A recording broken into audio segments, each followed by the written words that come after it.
మీ అందరికి బాగానే తెలుసు. అసెంబ్లీలో మాట్లాడిండు, బయట మాట్లాడిండు సిఆర్ గారు. మన తెలంగాణ భవన్లో పార్లమెంటరీ పార్టీ మీటింగ్లో కూడా మీరు అందరు విన్నారు. ఏమన్నాడు? రేవంత్ రెడ్డి గారు సెక్రటరియట్లో లంకె బిందెలు లేవంటుండు. లంకె బిందెలు సెక్రటరియట్లు ఉంటాయా, యాడుంటాయా అన్నాడు. లంకె బిందెలు ఎవరు ఎత్తుకుతారు అన్నాడు. అర్ధరాత్రి పూట దొంగలు లంకె బిందెలు ఎత్తుకుతారు, రేవంత్ రెడ్డికి అలవాటు ఉన్నట్టున్నది అని మాట్లాడిండా లేదా సిఆర్ గారు?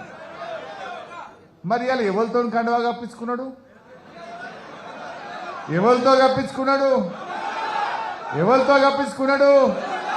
నువ్వే అంటివి లంకె బిందెలు దొంగ రాత్రిపూట దొంగలు ఎత్తుకుతారు, రేవంత్ రెడ్డికి అలవాటు ఉందటంటివి, పోయి గాయనతోనే కండువా కప్పించుకుంటేవి.